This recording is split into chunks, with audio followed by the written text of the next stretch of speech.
Hey guys, this is Craig Migliaccio from AEC Service Tech, and today what we're going over is the full installation of a Cooper and Hunter inverter type heat pump system. It's also referred to as a ductless system. I'm going to be going over the step-by-step installation of this entire system, but it's made up of several components. You have the indoor head unit, and you have the outdoor heat pump, you have the copper tubing referred to as line set, and then you have the communication wire. We also have the line voltage electricity already ran at this disconnect, and we're going to be tying it in from this disconnect to the outdoor unit. And this head unit right here is going to be mounted right on the inside of this exterior wall. We're going to run the copper tubing outside. We're going to cover that up with downspout just to cover it. And now I just want to go ahead and take you in for an up-close image of each of these tools and supplies used for this installation. Now we have this outdoor heat pump on a pressure-treated deck. But if you were to mount that on an exterior wall instead of on a deck, you could use something like this, and you have your bracket that comes out, and then your outdoor heat pump just rests on here and gets bolted in place. So this gets lagged right into the exterior wall, but in this case, once again, we're just going to be placing it on a deck. I'm going to be using each of these tools during this installation, and just so you know, don't get overwhelmed by what each one is right now. I'm going to explain how to use each one and what each one is called when we're using it during the installation. I have all these tools linked in the description section below, as well as the mini split. So I have the outdoor heat pump, the indoor head unit, I have the bracket for the exterior, all linked in the description section below. So you know, this stuff is for the vacuum right here. So that's the vacuum once we have the tubing in place. So this is the tubing. We're going to be cutting that down, and we're going to be reflaring that. We got to cut the tubing. We have to tighten the tubing into place. We have to make sure our vacuum is good before we allow refrigerant into the tubing. We have this right here to bend the copper tubing. We have our PVC cutter right here in order to cut the seal tight. We have our outdoor communication line, and this one right here is tray cable, and we're going to be basically guarding that with this type of flexible electrical conduit. You could use something like this, which is Southwire Easy In, and it's basically MC wire that's coated with plastic to make it basically you're guarding it, and it's for exterior use. But in this case, we're going to be using Seal Tight covering over our tray cable. You got to remember that this outdoor head unit runs the communication wire to the indoor head unit, but it's still going to be high voltage, so you have to cover it up. We also have our THWN wire right here, and we're going to be using this to connect from our electrical disconnect to our outdoor unit. We have sealant in order to seal the holes. And here's the wall bracket for the indoor head unit. So we need to go inside and determine where exactly we're going to mount this and where our hole's going to be for our tubing and electrical lines. So let's go ahead and head inside now. So now we're inside the building, and we're going to take a look at this indoor head unit. We have a template for what the back looks like, and so we could use this to help us lay out the wall. But I just want to show you what the back of this looks like.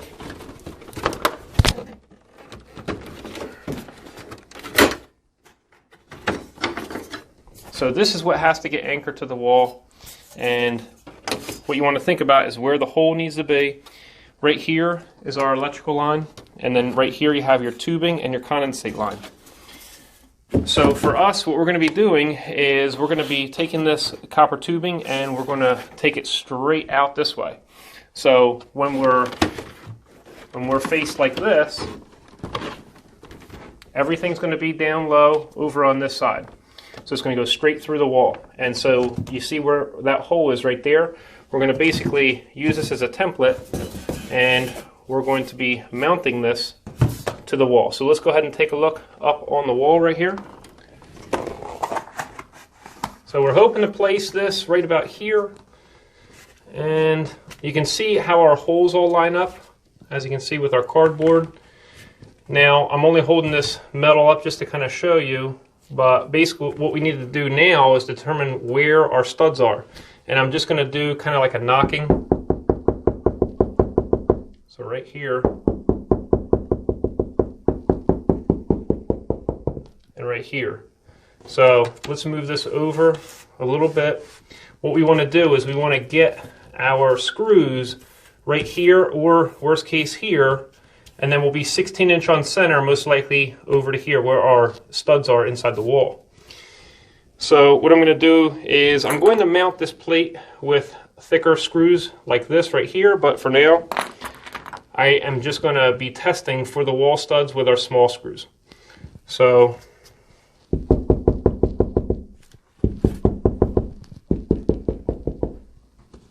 kick this over just a hair more. And let's just try right here. Once again, you can do this without the metal plate, just with the cardboard. So you can see right there we missed the stud. What I'm going to do is I'm going to take this down for now. Move this over a little bit. This is all going to be covered up by our indoor mini split unit, so it's not going to matter if we put several holes in the wall. But basically we're just testing where the stud is right now. There it is right there. So we know our stud should be 1.5 inches wide.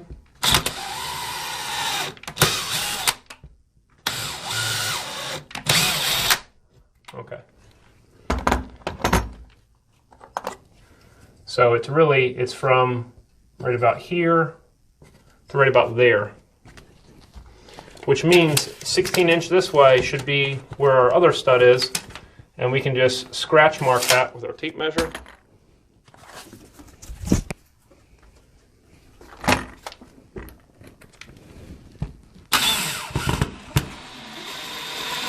So we're into a stud there. So that's where our studs are. So right here and right here. Now let's go ahead and we're going to mount our plate in place. I'm going to grab my cardboard and the metal, and I'm just going to go ahead and put that in here just temporarily with these small little deck screws, and then we'll level it out. After that, I'll remove the cardboard and I'll just have the metal in place, and that should be that.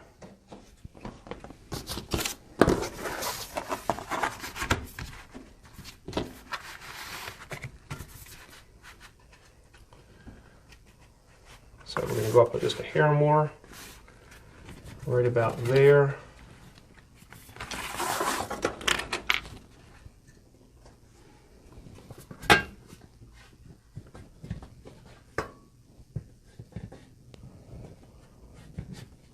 Okay.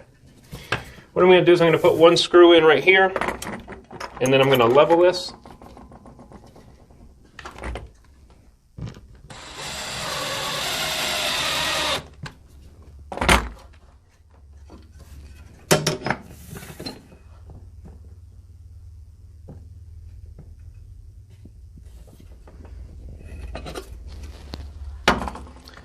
Since the wall studs are 16" on center, we should be able to go right into these holes right here.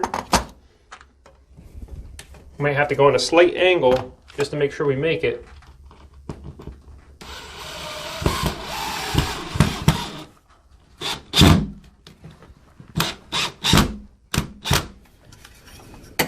I might pick this side up just a hair.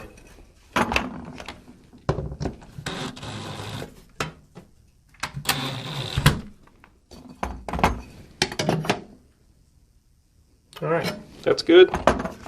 So what I'm going to do now is I'm going to put my permanent screws in. So I'll put one down here. I'm going to change my bit as well. So these are larger screws.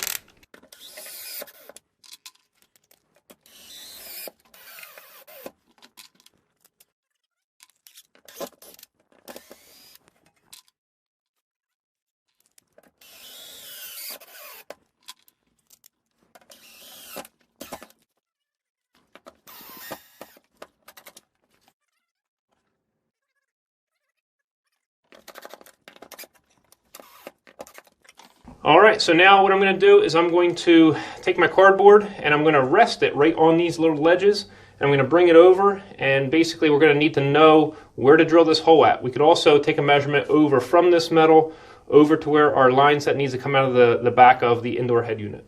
Here's the back of the indoor head unit, and this little clip is where it's going to clip to the middle of that metal piece on the bottom. And so you got to remember that all the stuff's coming out here, but when you're taking this and you're putting it onto the wall, that stuff's going to be over on this right hand side. So we're going to be bending all of this stuff and have it come out this way, but for now I just need to go ahead and drill my hole. And so from this tab, which would be the middle of the metal, over, it's going to be about 5 3/4 inches to where all of this stuff is. And so you can see that's about where the middle of this hole is right here, 5 3/4 inches. So that's where we need to drill our hole at. And so we can go ahead and just take this right up onto the wall and drill our hole. So what we did now is we just cut the bottom of those pieces for the cardboard, and you see where our hole's at.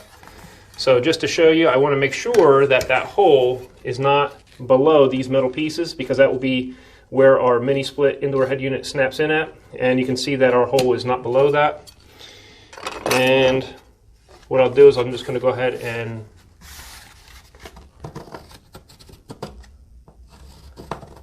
so now what I'm going to do is I'm just going to go ahead and put my deck screw in, and I just want to see if there's any stud or anything else in the wall right there.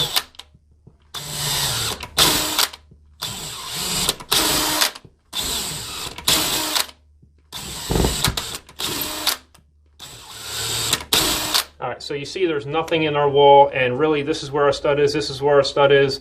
We need to make sure that we have an empty cavity right here, and I'm going to go ahead and just before I take my hole saw through, I'm going to take my probe.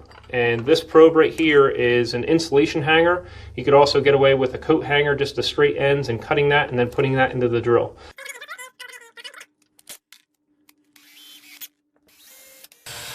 I'm going to go downhill because that's where I'm going to run the line set. I'm going to run it downwards for the condensate, for the line set as far as bending it, for multiple reasons. Now I'm going to go outside and take a look at that. So our probe's in a good location, and we have our piece of wood in a level, bringing it down to where the mini split is, and everything looks to be in line without any issue, so I can go back in and drill our hole. So with this probe, it's pointed downwards. It's possible it could have shifted to the right or left, but we're pretty good where we're at outside. If we were hesitant, we could put one more probe straight through to the outside and just check that once again, but we are good. I'm going to go ahead and take this probe out of the wall.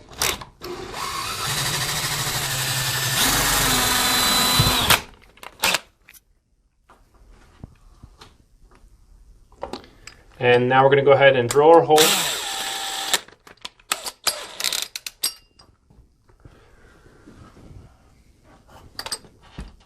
I'm going to go ahead and just go straight in, and then I'm going to start angling, or maybe I'll go in slightly. Let's see here. This arbor, that's no good. You see that drill bit? I got to switch this arbor assembly out. It's wiggling. So now that our drill bit is drilling straight, we're going to go ahead and we're going to go on a slight angle. I just want to make sure that I don't go down lower than that mark.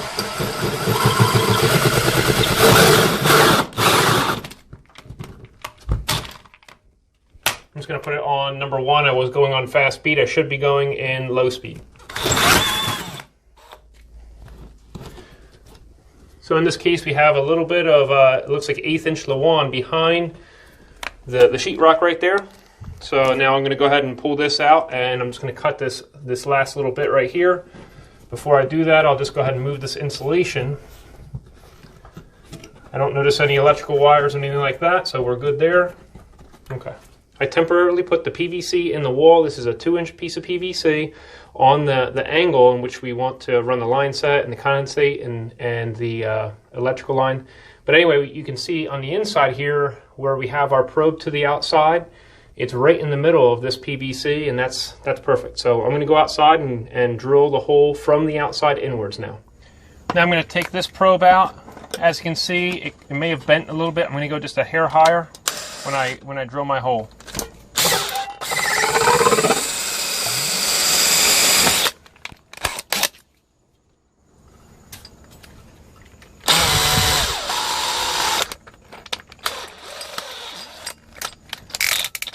I'm going to go forward just to get my pilot bit in, but then I'm going to go backwards to make sure that I don't rip up the siding.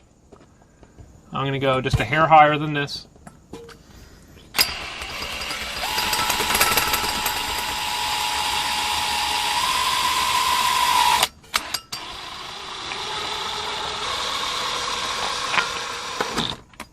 Okay.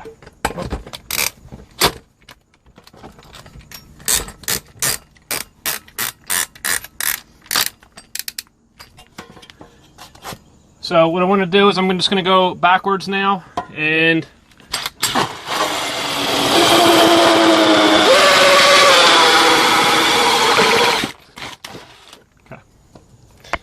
take that out, and then I can go forward the rest of the way as I go through the plywood here. I've cleared the plastic out of here, and now I'm going to go ahead and build this part. I'm going to put this on number 1.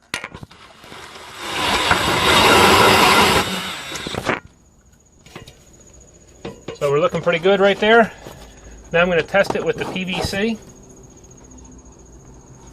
Looks like I want to just kind of cut a little bit more of an angle on this.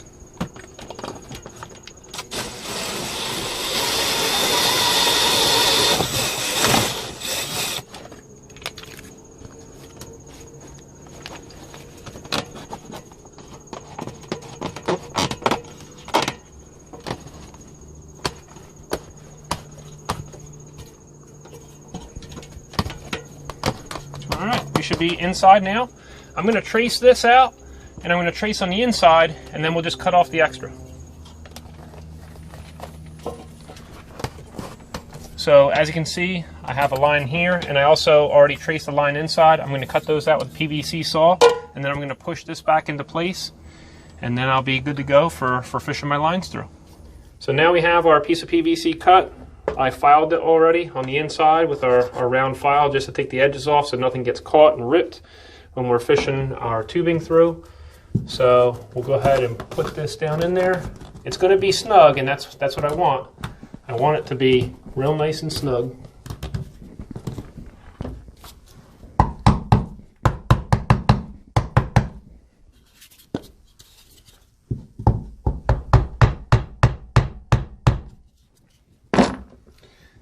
It's a little too snug.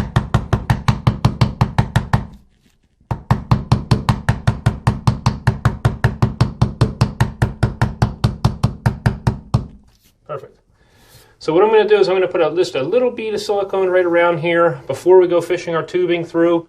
The whole point of doing this with this PVC is just to have a nice sealed up inner wall, because once we put the mini split in place, we're not really going to be able to get at this hole again. So you just want it nice and sealed up well. So that's the whole point. We don't want any heat loss through the wall or insects crawling through or any issue here at all. So we're also going to put the sealant on the outside out there, so it's going to be completely sealed up. Now I'm going to just put one little hole in here and put a screw in to hold this piece of PVC in place. We don't want that to be popping out while we're trying to fish our lines in.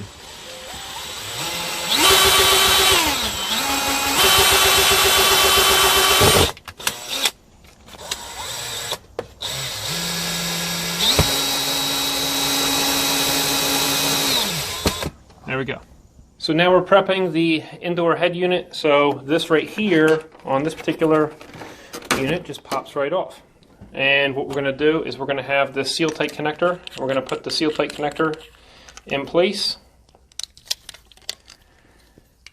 And the reason that we are putting our tray cable in our electrical conduit is for when it goes outside, it's going to be exposed. And so if it's exposed, then we need to have it covered, and that's why. So this side right here, we're going to be mounting this onto the seal tight right here. There's 2 ends to this, and these 2 ends, this one goes to the outside, this goes to the inside. What we're going to do is we're going to leave these factory connections right here on. And we're going to end up cutting these off just because of the length of this tray cable. So we're going to take this length of tray cable right here, and we're going to fish it through this seal tight. And in order to do that, I just make sure that the seal tight is all straightened out, and then you can just push the wire right through. Otherwise, you're going to have to run a fish through it. But if you straighten this out, you should be able to just run it right through. After I run it through, I'm going to stick the other end right up through the hole and right to the outside. So now we have our wire in our seal tight. And we're going to take our nut, and we're going to slide that over first. Then we're going to take our compression fitting, slide that over next. And then we take our inner piece. And I usually just tighten it by hand as much as I can. And then you can just use maybe channel locks or whatever you have around. In this case, I got it tight. Then we're going to slide it through our electrical connection.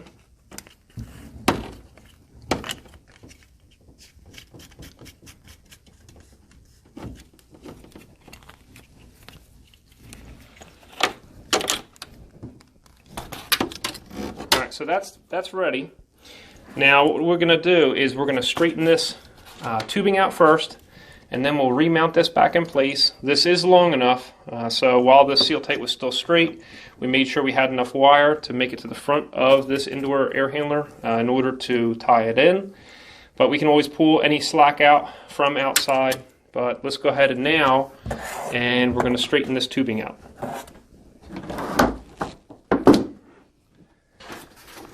So this is a straight section right here, and you see it has this around it just to try to help the copper tubing stay in shape and not kink. But in order to bend this, depends on the type of system. Sometimes you have to bend it straight, then bend it upwards. In this case, you have this section right here that's going to twist as we bend this upwards. So I'm going to grab it down by the 90 section because I don't want that to move, and I just want this section right here to twist.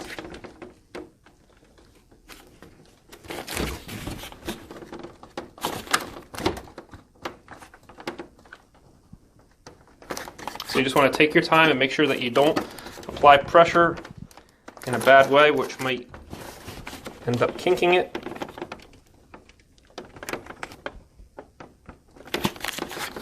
And there you have it. So this section right here twisted. I can feel the individual pipes. And they feel fine. So now we have these two tubes right here and our condensate line, and we're going to put our electrical connection back in. So I'm going to go ahead and fish this through, and I'm just going to go ahead and tie it into the front here. So I'm going to go ahead and rotate this. Right here's our electrical compartment.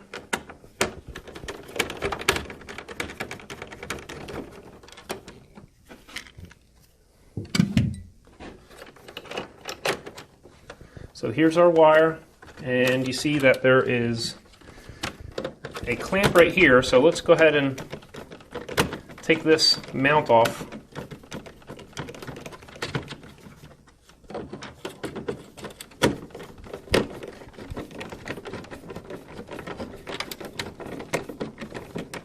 If you can't see it, I'll bring it up and show you what it looks like. So right there, you can see we're going to put our wire underneath this part right here. But for now, I just want to go ahead and get this connected.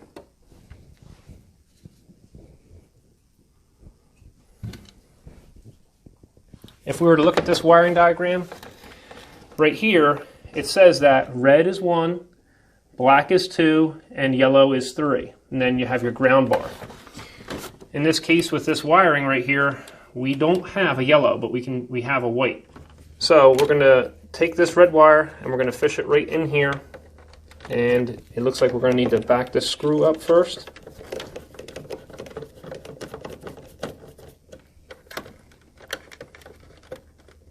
There we go. Now we're in.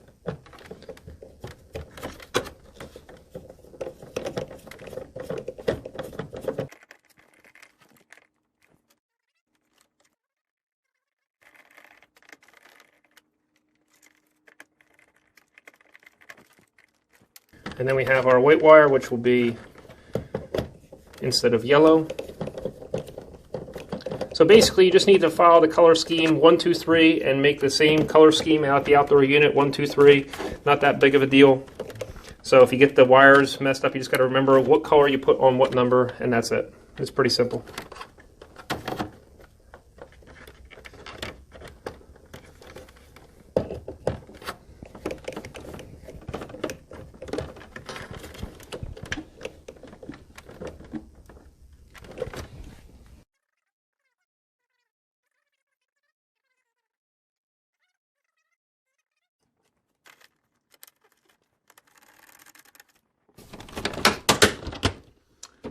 So now we're going to go ahead and tend to this back. Basically what we're going to want to do is we're going to want to tape all this stuff together and make it slightly smaller than the diameter of the 2-inch PVC pipe.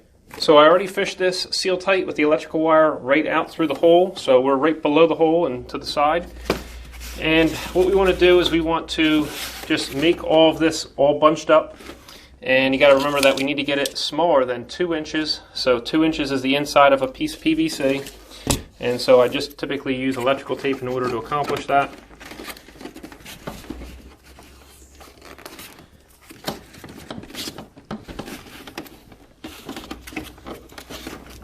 As you put the electrical tape on, it's going to go ahead and squish the foam and make it very tight. So I'm just going to go ahead and do this, and I'll show you what this looks like after I'm done. So here you see we have this taped all the way down. Our biggest issue right here, we have our flare nut for the suction line, but otherwise we're pretty good at 2 inches on all sides. It'll be slightly snug, so let's go ahead and give it a try. All right.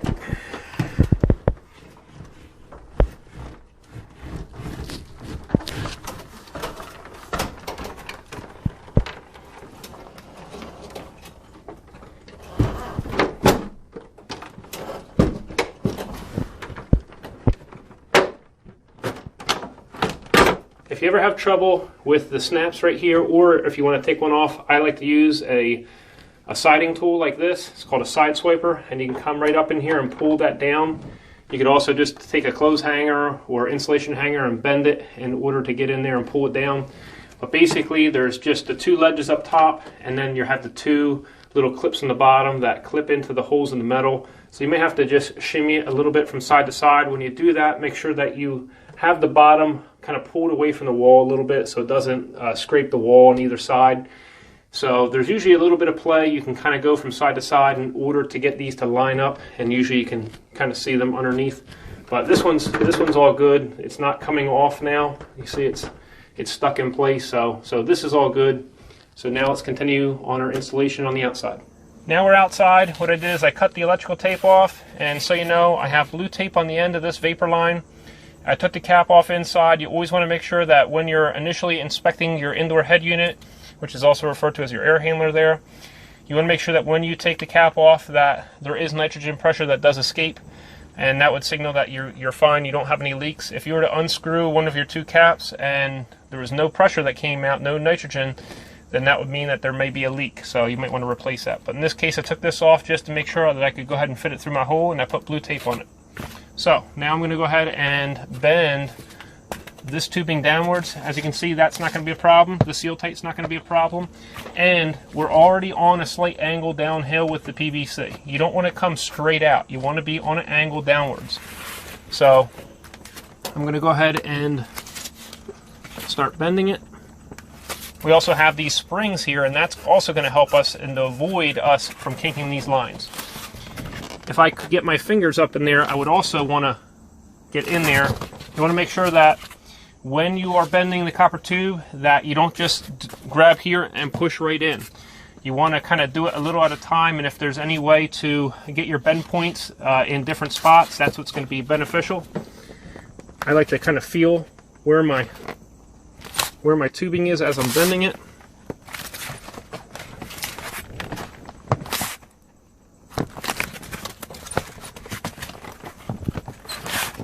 Alright, we're good there.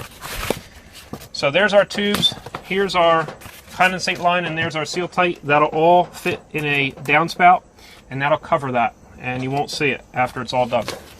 Now I'm going to run my copper tubing up to these 2 flares, and I'm going to do my connection point.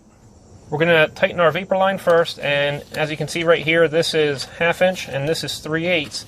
We're going to be connecting our 1/2 inch down to the outdoor mini split unit, so we're going to be using the torque value for 1/2 inch here, even though that this is 3/8. The flare connection is for 1/2, and right here our recommended torque value is 25.8.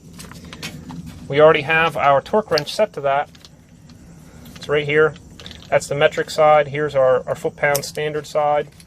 So we had this stored at 0 when we started off, which is down here, just like that. So if we're going to go ahead and tighten it up to 25, 25.8, and that's it. And then we're going to hold off on this with an adjustable wrench, and we're going to use a torque wrench on this flare nut right here.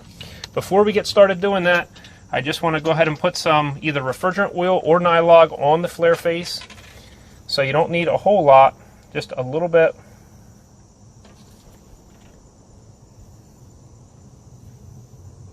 You really don't want to get it into the inside.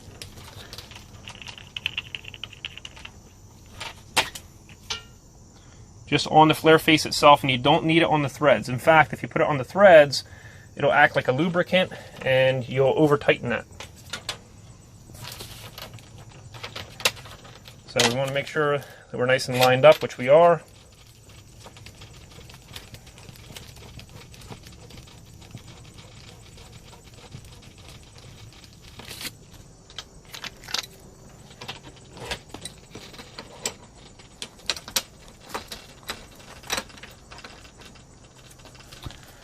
So what we're going to do is we're going to tighten this until you hear a click. There it is right there. So you can hear that. So that's it. That's as tight as we want to make it.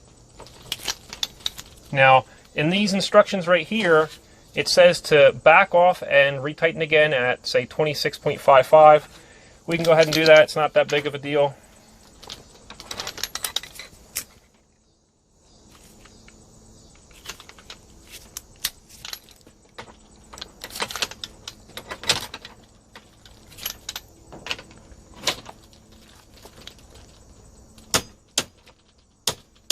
All right, so that's it. So that's our vapor line. Now we're going to go ahead and do our small line right here, which is our liquid line. Make sure to get your nylog and put your nylog or refrigerant oil right on that face.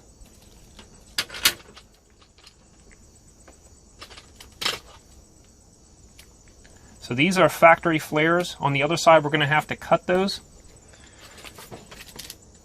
And then we're going to reflare that. So you just want to make sure that it looks good. Make sure to always check the flare ahead of time.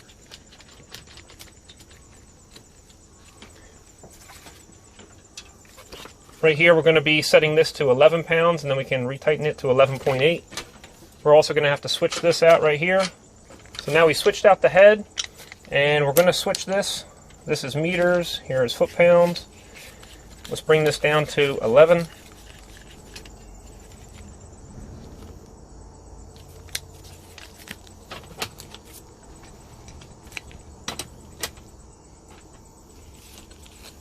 You only want to make sure to spin the flare nut, and that's it.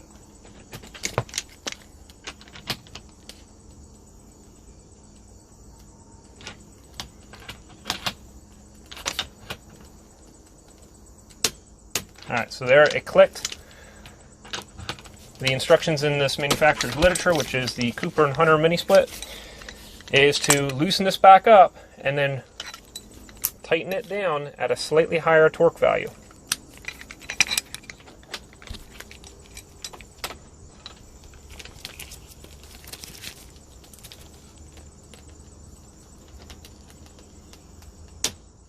Alright, so that's it.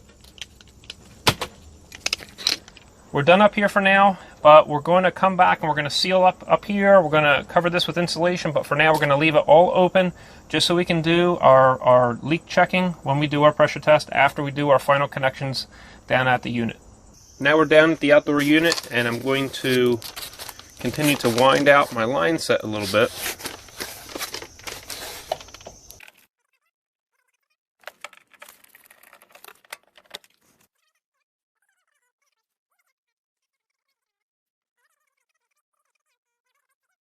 So let's go right about here. Just cut the outer jacket with the utility knife, and then we can get to the copper tubing right here. We're going to use our tubing cutter. And basically you're just going to go around every rotation. You can just turn it maybe an eighth to a quarter of a turn on the wheel.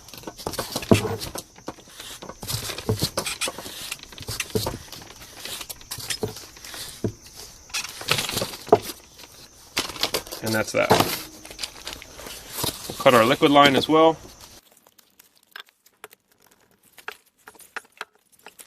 And that's that. Now we're going to go ahead and start bending this into place. We're not going to use a tubing bender for this because it can be a gradual bend. Every time you bend, make sure that you're pushing in a different location on the tubing so that you don't end up with a kink.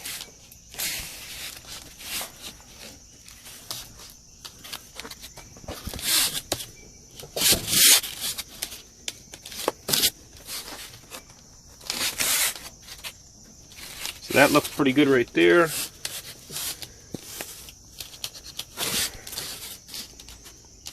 Okay, that's good. We'll cut right here. We already have this outdoor unit in position of where we're going to put it at. However, it's not bolted in with our stainless steel bolts through the pressure treated frame yet.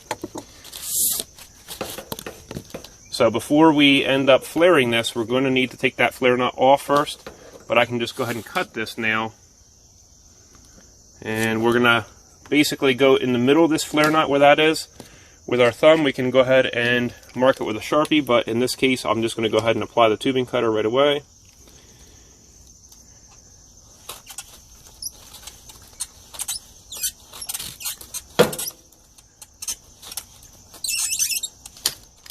There's that.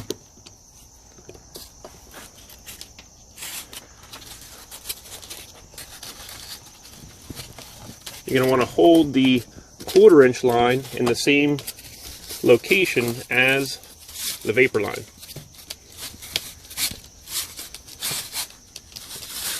Sometimes it's a little easier to just go ahead and do the whole flare connection first, and then you can always take care of the second flare connection afterwards.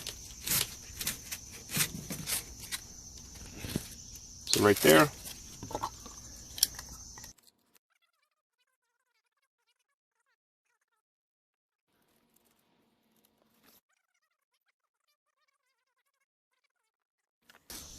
We're also going to go ahead and ream it, and you always want to do this with the tubing face downwards.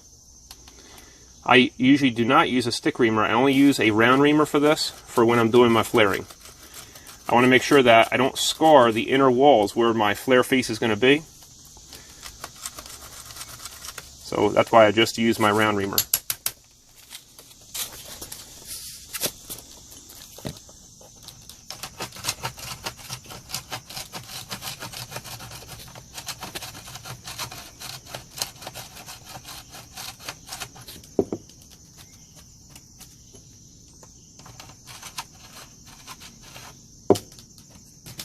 Alright, so we're ready to go there. I'm going to take these tubes, put these out of the way for a sec. And what we're going to do is we're going to take these flare nuts off. We're going to take our adjustable wrench.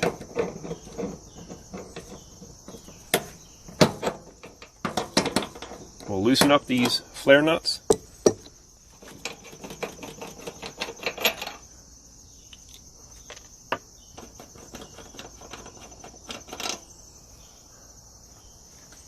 So we're going to leave these flare nuts in plain sight so we don't forget about them. We're going to take care of this 1/2 inch line first. We're just going to check it again, make sure that we're in the right spot, right where we want it at. Yep. So what we're going to do is we're going to put this flare nut on, and we're going to take our flaring tool right here. This is an eccentric flaring tool, and inside, let me just show you what this looks like. On the inside of here, this rotates, and it only applies force on one side of the copper tubing at a time. We're going to put nylog right on the flare cone of this tool, and once again, this is an eccentric flaring tool, and we have all of our tools that we're using in this video linked in the description section below, as well as our equipment here. So we just take a little bit of nylog right there. We're going to put that right onto the cone. And this way, the copper tubing won't scar up the cone. It'll make a nice smooth surface. We'll get the excess off as well. You don't have to take this off. I just was doing that just to show you. Alright, so it's just like that. Now we're going to be using the 1/2 inch OD, so that's the copper tubing size. A lot of times we're using 3/8 OD, but in this case we're looking at 1/2 inch.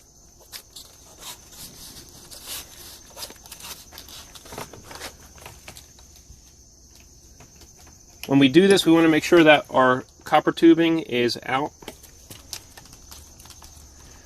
of the flare block. So this is the flare block, and we want to make sure it's at least about 1/8 of an inch past the block on this side.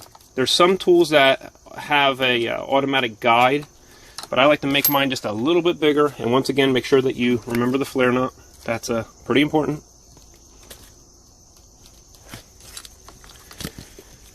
And it's pretty simple. You're just going to go ahead and turn this. I don't know if there's any way for you to be able to see that. You're going to turn this until it clicks, and you're going to see that this gap right here is going to be opening up, and then you'll hear a click.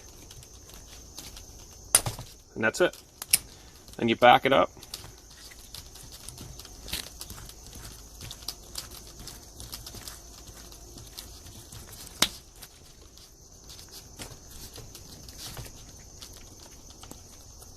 Slide this back.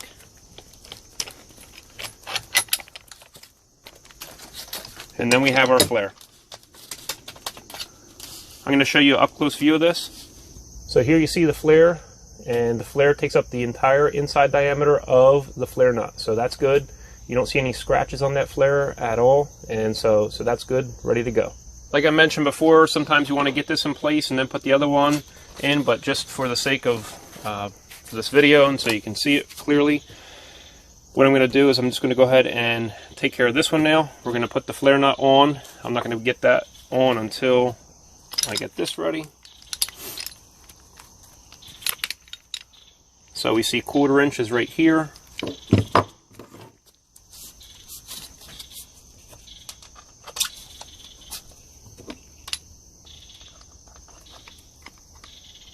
So we always want to make sure that the tubing is deburred first.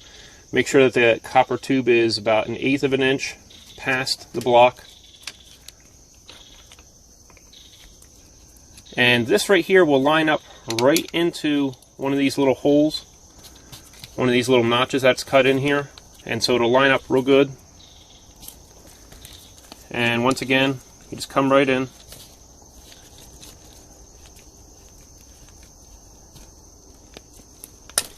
And that's it. Pretty easy tool to use. It's just, you just got to know to hold the copper tube 1/8 of an inch past the block. That's all. This is my preferred flaring tool. It makes really nice flares. You can see that we're taking up the full surface area of the flare. I'll take you in for an up-close image of this one. So here's the inside of the flare. There's no scratches, and it's taking up the full area within the flare nut. So that flare is good. Now we're going to need our torque wrench, and we have our 2 sizes that we need right here. You can see with a tool like this, you have your foot-pound and metric right here. And so it says the tubing size, flare nut wrench size, so that's what I'm working with right here. I already know which sizes I need, so I'm going to move this case out of the way. We're going to go ahead and put nylog on the flare face of both flares and both connections, and then we'll go ahead and torque these in place. As well, we need to be aware of our 1/2 inch flare. We're going to torque it down at 25.8, then we're going to loosen it up just a little bit, and then we're going to tighten it down to 26.5. Once again, that's the installation instructions found right here of this Cooper and Hunter manufacturer. So here's our nylog. We don't need a whole lot.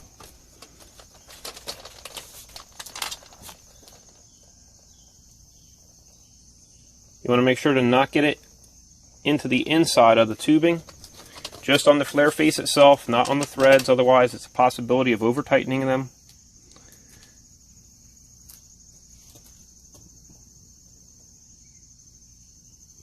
This is going to help the flare joint seal up.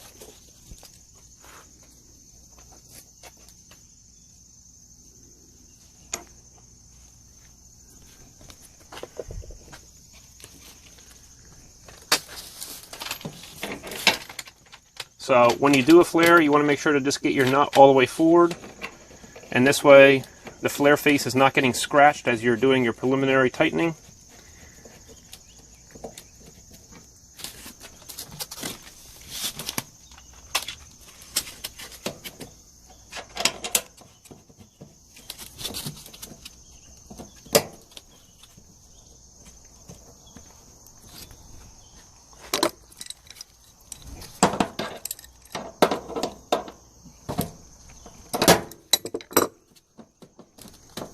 For whatever reason, we're binding up right now. There we go.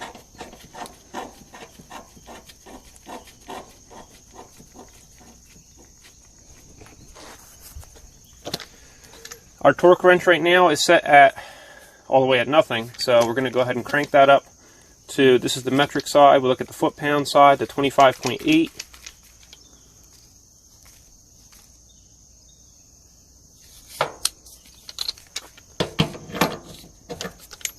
If there's something to hold on to here, you can also do that. In this case, there's really not much to hold on to. These two bolts should keep it in place.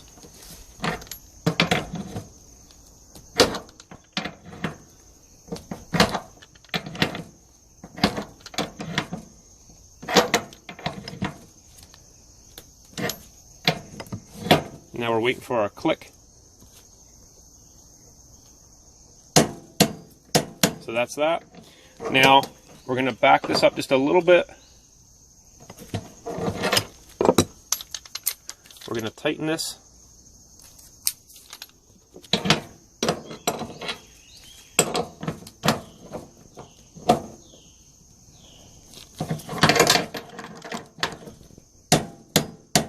So that's it.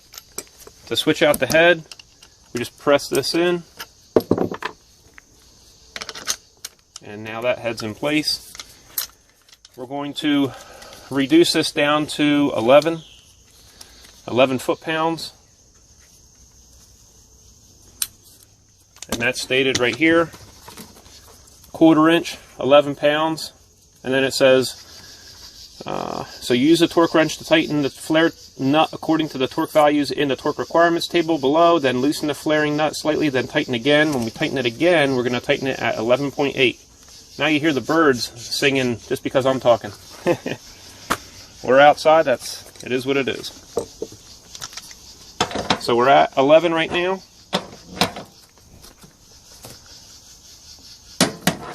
So you just heard it click. Now we're going to tighten this up a little bit. 11.8.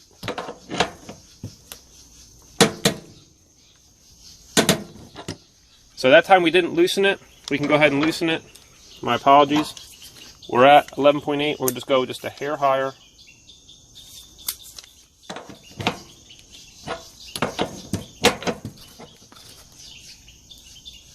If you keep turning and turning and the tool does not click, then you really need to stop. You need to check your torque wrench, make sure it's working properly, because it's easy to possibly like de-thread this by over tightening, and that's especially true if you were to accidentally add some lubricant on the flares. You don't want to do that. But right now we are tightened in place, so we're good to go here. Now we're going to do our nitrogen pressure test, and here's our nitrogen bottle, here's our regulator.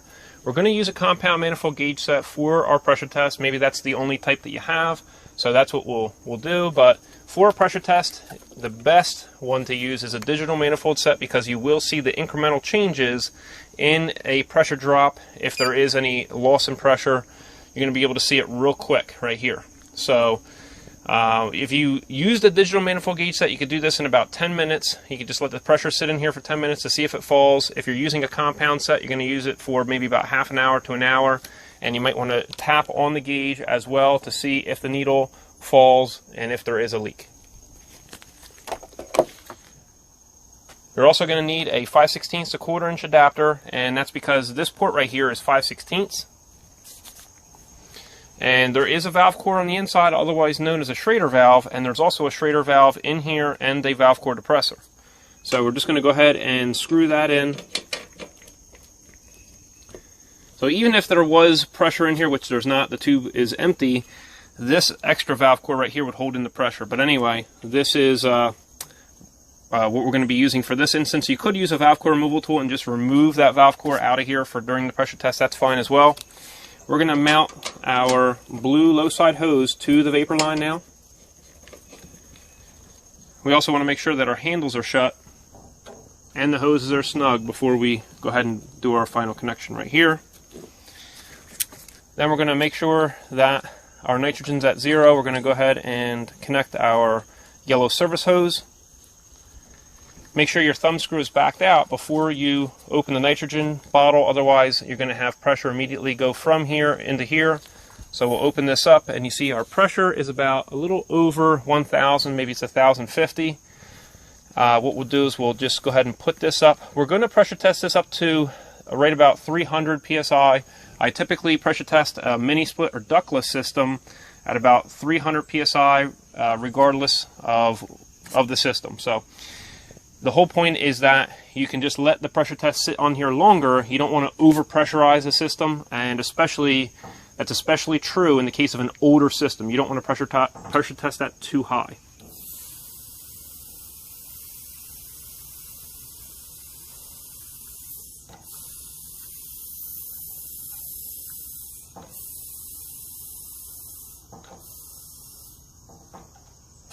So we're right about 300 psi right now. We're just going to go ahead and tap on the gauge, and we can take this pressure off right here.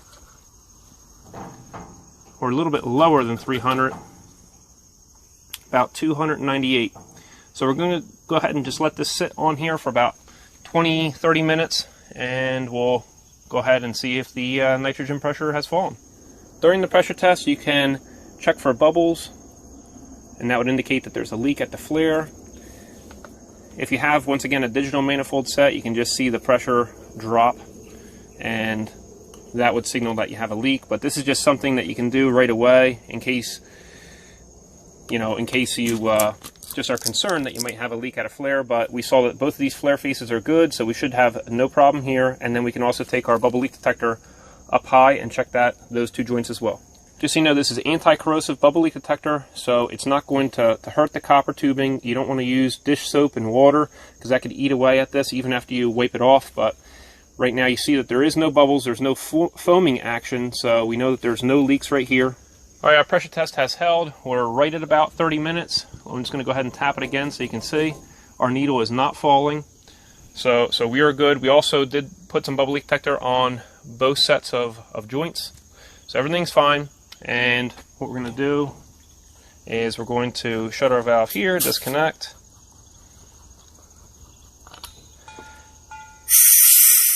and then we can just go ahead and let our pressure out.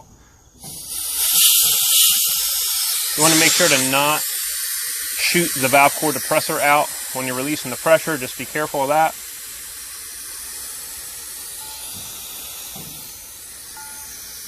And we can also, this handle is going to be shut. It's shut now. And then we can release the pressure out of our nitrogen tank as well. So that's that. And we'll back that thumb screw out again. And we can go ahead and disconnect over here. And we're going to set our vacuum up. Now we're going to do our vacuum procedure. And these are valve core removal tools. This is a 5/16 valve core removal tool, so that will fit on that port. This one is only a 1/4 inch, so it won't fit. The thing is, this 5/16 is only up here. This is 1/4 inch and this is 1/4 inch in the back, so you can actually attach any of the other hoses or the vacuum gauge onto this without a problem. Now we don't have to install this on here quite yet. We can just go ahead and pull the valve core out because there is no pressure right now on the inside of this tube. So what I like to do is I like to just leave that right on there, and I'll set that to the side. So we just pulled our valve core out, and what I typically do is I use 2 valve core removal tools. One is to be able to use this vacuum rated valve right here to valve off the vacuum gauge. So if the vacuum gauge is mounted right here, then with this valve off, we can measure the vacuum with the vacuum pump off. So what I typically do, I also put a second valve core removal tool here, and the reason for that is just to protect my vacuum gauge. And it's protecting it from any oil getting up into the vacuum sensor. So I'm just going to go ahead and mount that right here. You'll see what I mean by that as we move forward. So vacuum gauge, valve core removal tools, these are all linked in the description section below, as well as the outdoor heat pump and the indoor head unit. So that's all attached, ready to go. Now we can choose which hose to connect the vacuum pump to this port right here with. And you can use just a standard 1/4 inch hose. I would not use one with a valve on it because the ones with the valve are not vacuum rated. So I just use a standard hose and make sure that there is no valve core depressor on the inside. That would also restrict the flow. So the whole reason that we are removing the valve core is to remove the restriction here. So we're going to be able to get a nice deep vacuum on this system. It's going to be able to get done fairly quickly as well. So we could use this. In this case, we're going to use a larger hose, and basically it's 3/8 on the top. This vacuum pump, I really like this one, made by CPS, and you see that you have several vacuum fittings that you can use. So I just go ahead and tighten that down.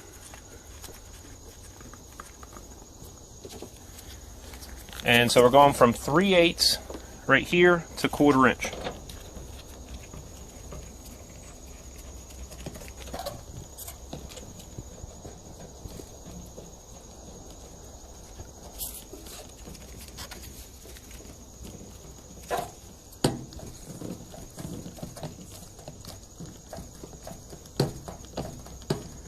You could also put a little bit of refrigerant oil or nylog on the O-ring in here, or actually the gasket in here, or the gasket in the hose. I usually just have a little bit of refrigerant oil on them. You don't have to put it on every single time you do a vacuum, but it just helps with sealing all this stuff up. I don't know if this hose is in your shot or not, but now we're ready to go ahead and do our vacuum. And after we pull the vacuum down to 500 microns, and the whole point of the vacuum is that we can remove the moisture, remove the air, nitrogen out of the system, and we're getting it ready for the refrigerant from inside the system to enter into the tubing.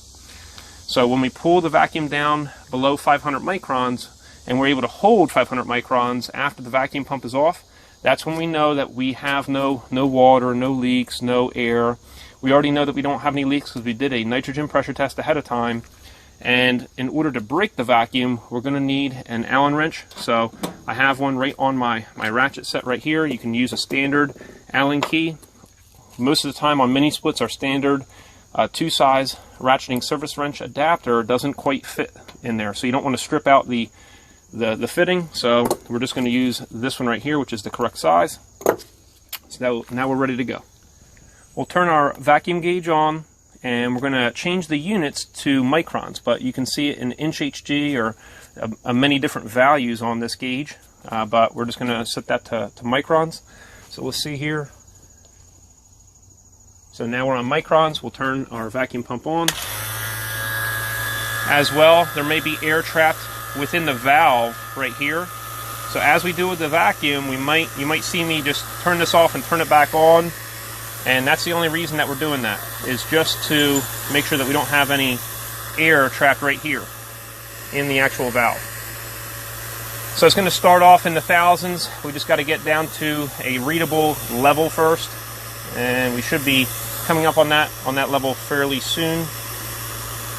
But there really is no problem with doing a fast vacuum with the mini split, especially when you have heat in the building and it's not below freezing outside. You should be able to do a vacuum fairly quickly. We should be registering pretty soon. We checked all these fittings and made sure that they were tight ahead of time, so we should be good there. We are good here, and these caps are good as well. Now we're pulling down. So you can see the vacuum level lowering. And once again, you don't have to have 2 valve core removal tools. You can just have one, but I like to have 2 just so I can valve off my vacuum gauge right before we break the vacuum with refrigerant from the inside of the system. So I just want to make sure that we get any air. You see that we just introduced air into the system right here from that valve.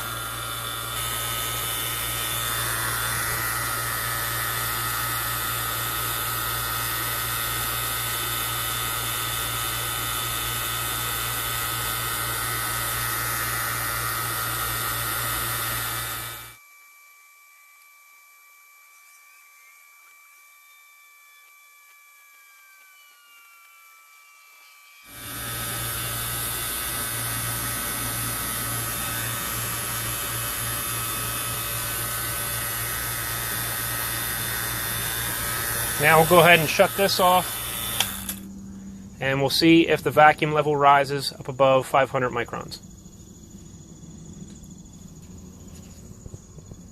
We would do a standing vacuum test for about 10 minutes, so we'll see if this rises. During this 10-minute standing vacuum test, I just wanted to go over that we have tons of free resources for HVACR technicians over at our website at acservicetech.com. We We've got articles that I wrote, which are, say, 3, 4, 5 pages long with a lot of custom images in them. So we spend a lot of time answering questions in article form. We also have a bunch of different podcasts available that we're answering people's questions. So technicians ask a lot of questions on our YouTube channel and in the email. And so we take the time during the podcast to answer some of those questions. We also have quizzes that get answered automatically on our website. And so you can see how well you do, how much knowledge you have, and some are checking the refrigerant charge or electrical troubleshooting and multimeter use. We also have some Q&A at the website, so we go over some of the common questions that are asked. I also go over how I got started in the field, so we have question and answers on that. We also have HVAC calculators on the website as well. So whether you're trying to find target superheat of a standard split system unit, or whether you're trying to determine refrigerant weights for weighing in refrigerant into a system that's off and evacuated. So we have all of those different calculators over at the website. Make sure to check out our book, The Refrigerant Charging and Service Procedures for Air Conditioning. In that book, we go over the preparation of a system for refrigerant, checking the refrigerant charge, and also troubleshooting. The full outline and sample pages for that book are available over at acservicetech.com/AC-book. Also, make sure to check out our 1,000-question workbook, and we have an answer key available for that. So that's a self-study guide, so you can learn more about HVACR and test your own knowledge. You can also check that yourself. Now, that answer key is removable, so you could hand that workbook over to your apprentice, and then you could just keep the answer key and then maybe check their answers. Also, make sure to check out our quick reference cards, which we have available over at our website and also at Amazon. So all of our physical products are available at our website and on Amazon. And our ebook is available at our website and also on Google Play. We also have a video list of 75 videos that correlate to different page numbers in the book. We also have over 400 HVACR training videos that are anywhere from, say, 5 minutes to 15 minutes long. Those are all just free to check out. And we also have a tool list at our website, so all the different tools, whether they're electronic tools or leak detection tools or electrical troubleshooting tools, we also have videos in each category of those tools at our website. So make sure to check all those out over at acservicetech.com. Now let's get back to this installation. So there we have it. There's our 10-minute standing vacuum test. We see that the vacuum level rose to 430, but it did not continue to just keep rising. Also, when the vacuum gauge shuts off and when you turn it back on, it always tends to read 20 microns higher for some reason, but it's always been pretty accurate for me. So 430 microns, so we know that there's no air, there's no nitrogen, there's no leaks, there's no water in that system. So we're good to go, and we can go ahead and release the refrigerant from this system into the lines. So we're just going to go ahead and get that in there like that, and I'm going to shut this off. We can continue opening that up, but I'm going to first open this one up. You don't have to force it once it gets all the way back. There's an O-ring that seals it up on the inside. So you don't want to force it at the end. It's not like a 3-position service valve.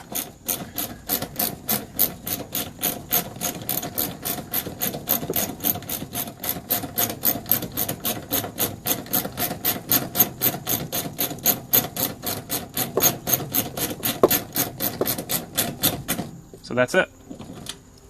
Now we can go ahead and disconnect right here, but we're going to need to reinsert our valve core. Since this is turned off, we can just go ahead and remove the vacuum gauge. We can remove this hose right here.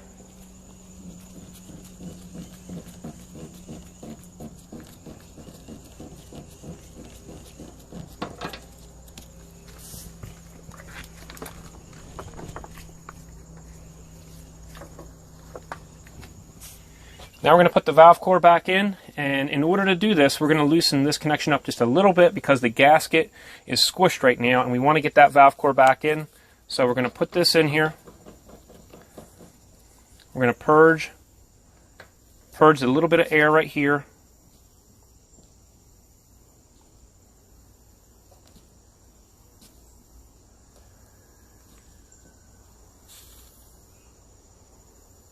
All right. There we go.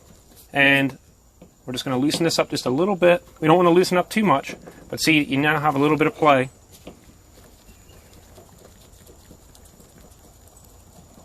You have to press in on this as you turn in order to get that valve core to seat back in the port.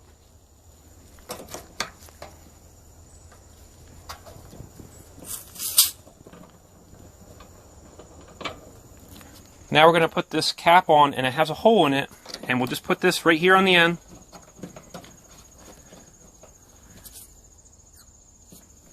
And we can test to see if there is any leak at the valve core.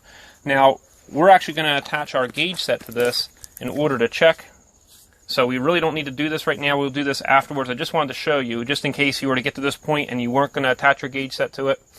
That's what you do. And there is no bubbles forming, there's no glistening, so we are good to go to remove this. We can put our caps back on now.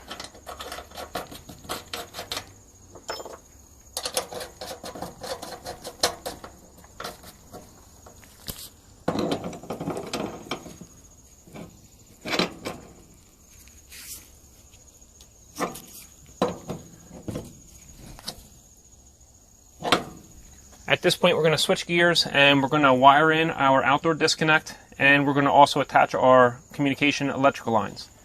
We're going to be putting our connectors in right here, so if we dry fit this in place, we're going to see that we're going to need to cut it right about here. Now we have the wire inside, so we want to make sure not to cut the wire. So we're just going to scar the outside, and then we can just bend it like that. And then we can just put this knife underneath of it.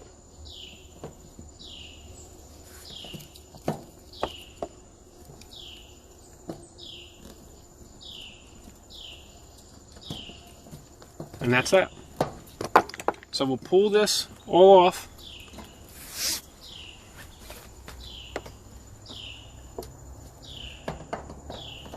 And we'll just give ourselves a little extra right here for now.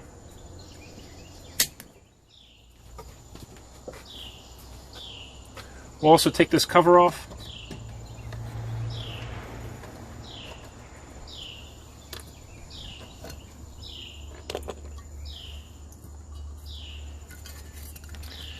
And we're going to take our seal tight connector.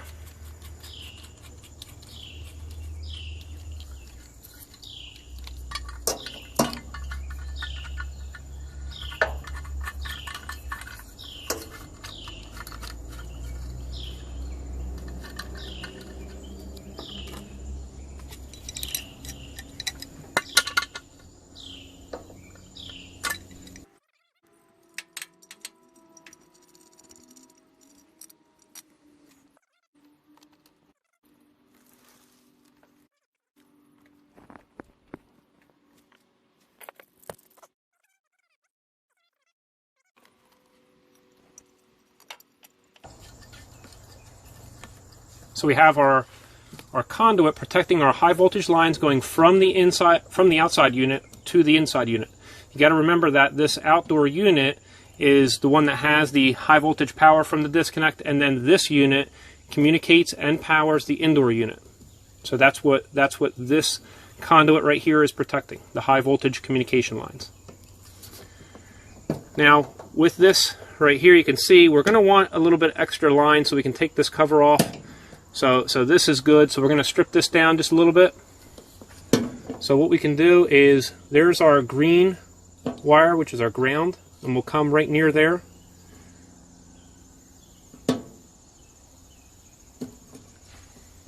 So now we have it opened up.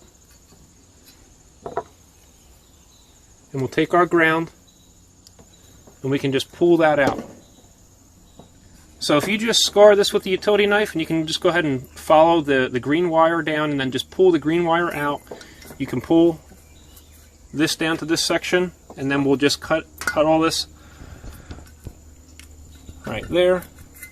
This is an awkward angle to work at right here. Now we're going to strip each of these wires, and we're going to put it on, let's see here, 16. You could try 14 first, but we're going to put it on 16, which is the gauge size of the wire. Maybe 14 right here, but I'm just going to use 16. Doesn't look like we're cutting the wires, so that's good. Now what we want to do is we're going to just twist these, and we're going to put these into crimp connectors.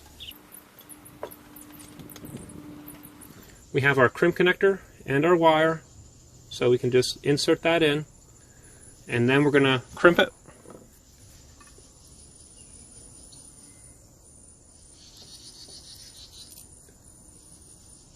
So that's that.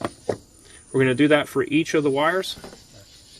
So now we have all three connectors on, and for the ground, we're going to use this style because it's going to go underneath of that green ground screw.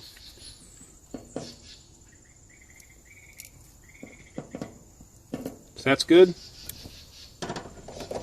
We'll remove our ground screw, and then we're going to loosen up on these connections.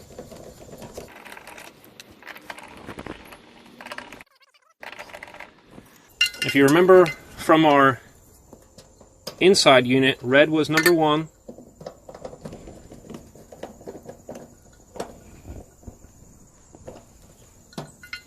Black was number 2.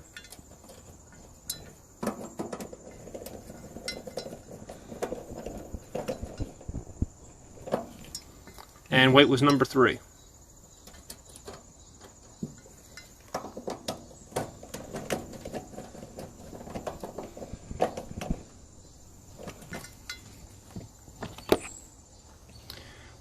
Got our ground screw.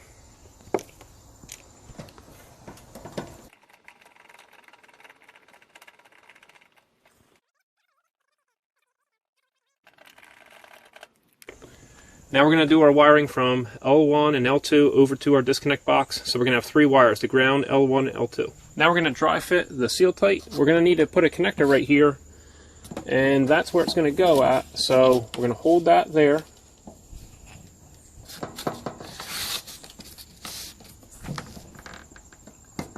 So we're going to need to cut it right about here. So there's no wire inside of this one, so we can just use our PVC cutters.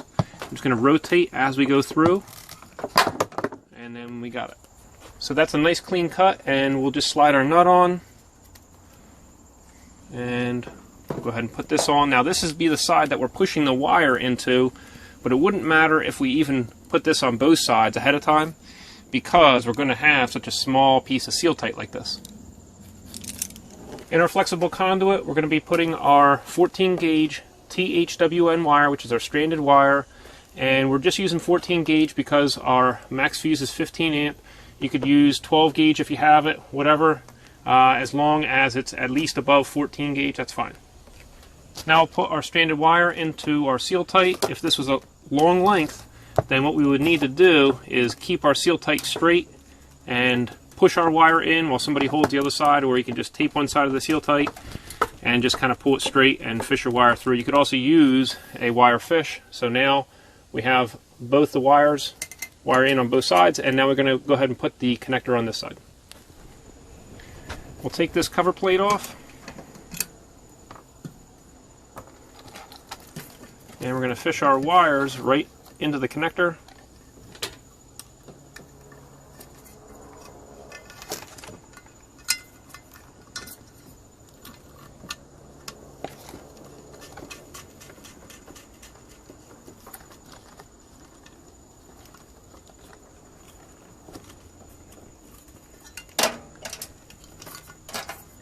We'll keep this wire as long as the other one, so we'll cut it right here. It's safe to just cut through all 3, but you can do it individually. We're not connected here yet, so everything's safe. Now we're going to strip these back. Now this has to be in 14 gauge. This is 14 gauge wire.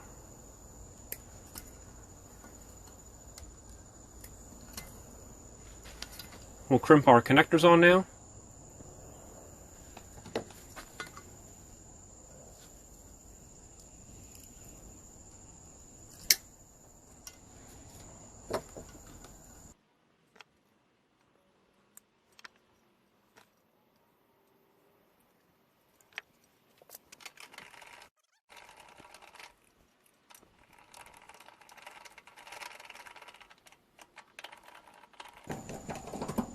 Now it doesn't matter which wire you put in L1 and which one goes in L2. They're both 120 volt wires.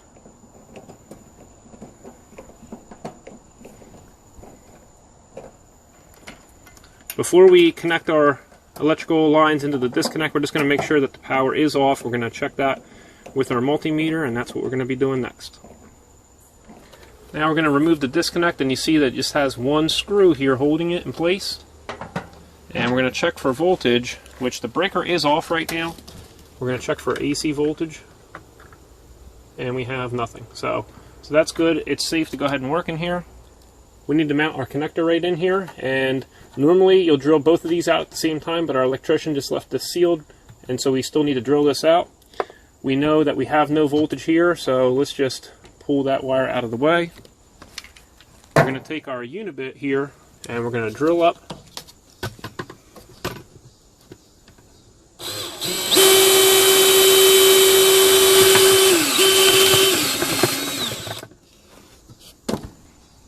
Let's test it out. It's a very odd angle. Maybe we'll go one more.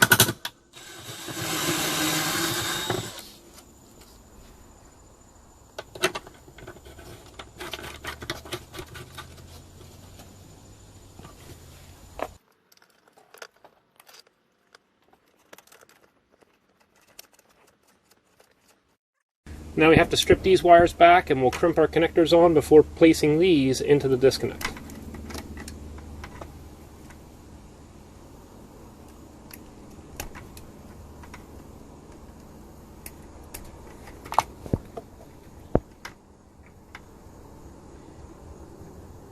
So we're going to use a flat connector.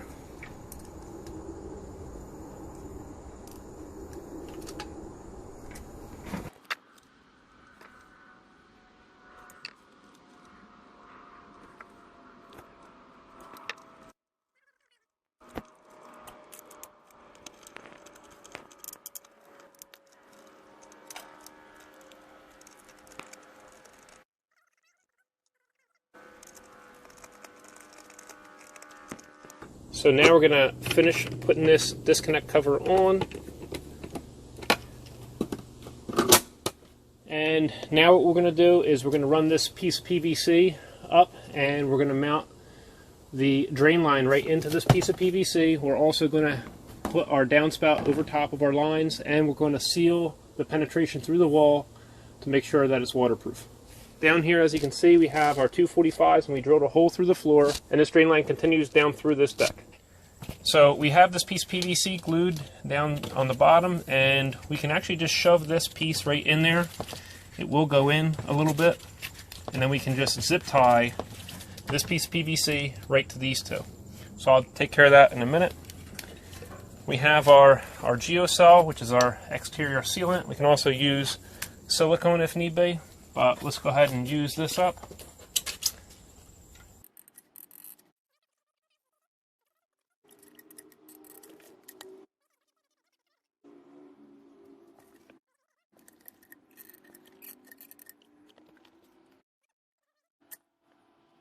So now the next thing, before we cut this down to length, what I want to do is I want to measure right here to get this angle. So we're straight up and down right now, and we see we measure about 1.25 inches. I don't know if you can see that or not. So that means I need to take 1.25 inches off down on this side, and so I'll make a cut just like this with my tin snips. So we have our mark right here, and we're just going to cut on an angle.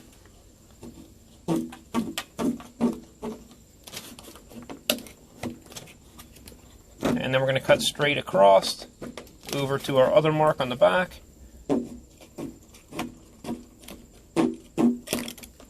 That's that. So then we're just going to check to see if this fits.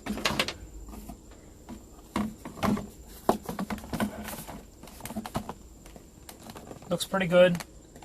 So that's it. So now what we're going to do is we're going to take a look down at the bottom here and see where the copper tube starts to bend at, and that's where we're going to cut our downspout for length. And then we'll cut the back out of the downspout out, and then we'll fold this over top. We also need to zip tie our PVC in place, but that's that. So our seal tight right here is coming out away from the wall to go towards the unit. So we're going to cut our downspout and have it right about at this height right here. And we're going to have to slice the back right in the middle, right up the back, so we can open it up. So you know this is plastic downspout, so it won't cut us as easy as if it was aluminum. If you were working with aluminum, you really have a high chance of accidentally nicking the copper tubing or your hands. So in this case, we're just using our plastic one. So we have our mark right here. Just to make sure that we have a straight line, we can take our square.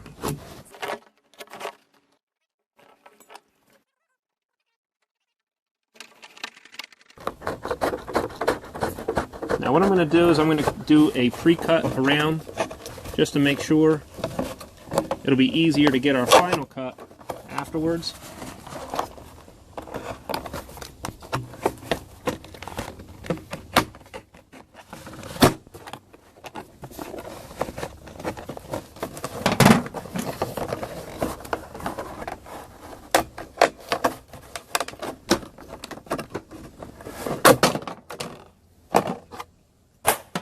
Now that could have been done with a hacksaw, that's fine, but in this case, just using tin snips. Alright, so now we're going to make sure our line is exact.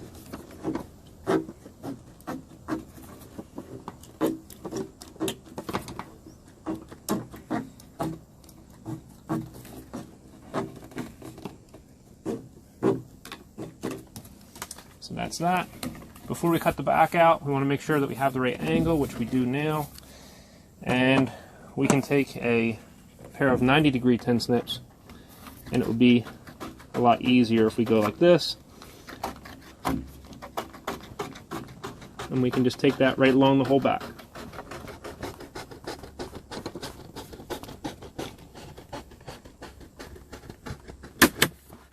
So there we go.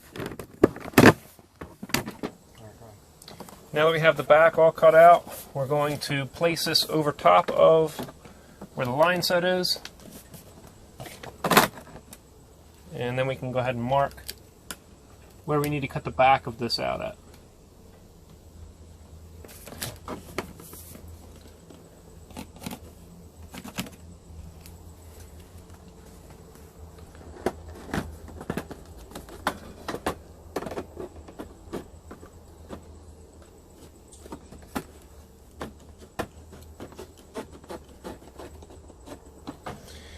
Unfortunately, a lot of times you're up on a ladder way up in the air and you can't do this up here. You have to take it down, you know, in order to do it safely, but where I'm located at, I can do it safely in this location. So you don't want to come past the curve, otherwise you're going to see that if you look at it from the side. So we're just coming up here.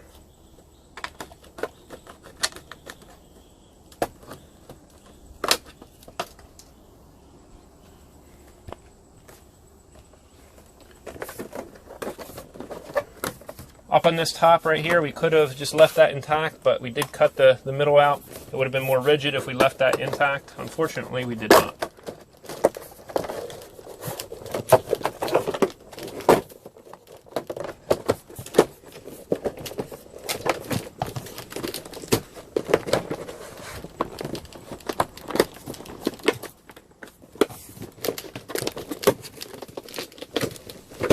Gotta work it a little at a time.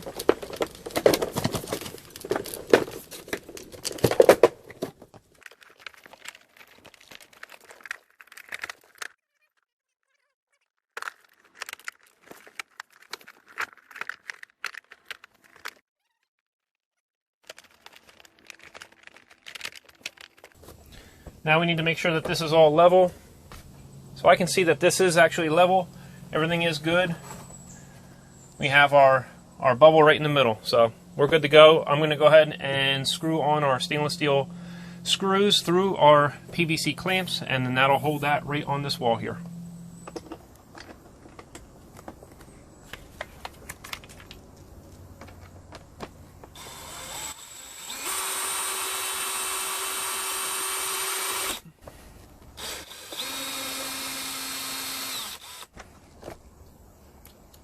We don't want to screw it in all the way. Not yet.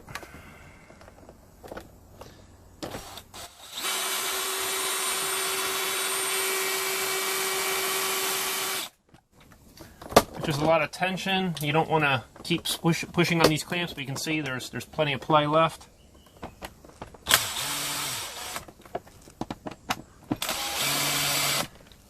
Alright, that's pretty good right there.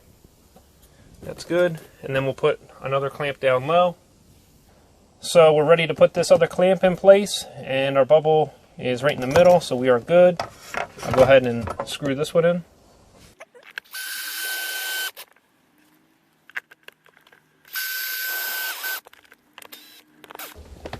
If you put too much force on these clamps, it will cause it to break over time. It's actually good right there. We turned our breaker on and we already measured for 240 volts, and now we can go ahead and turn on our disconnect. So you want to make sure that you do that quickly so that you don't get voltage, then not get voltage, then get voltage again. You know, you're not getting a good connection. You want to just go ahead and push that in there real nice and tight right away. Now we're going to go ahead and turn this on, and we have our mode on auto. We'll turn our temperature down, and we'll see how the unit runs. So right now we have a return temp of 75 degrees, and we have a supply temp of 54. So we have a delta T of 23 degrees. So this system is operating very well. So presently outside it's 82.3 degrees. This system's running, it's very quiet, and our vapor line temperature is at 52.3. Our saturated temperature for R410A on the low side gauge is 48 degrees. So we have 52 minus 48, and we have 4 degrees of superheat. So this system's running very effectively, very efficiently, and our delta T is good, so our system is good. So you know you can't add refrigerant and check the charge at the same time. You have to just weigh it in based on the line set length. But this is just a check of the system's health right now that we're doing. So this system is good. I did also want to point out that mini split systems can run with a very low superheat, so it's different than a standard split system, and that's because it has an accumulator tank inside the outdoor unit. So, and as the system runs, you're going to see this vapor temperature, it's going to lower, and also the pressure would lower as the system runs.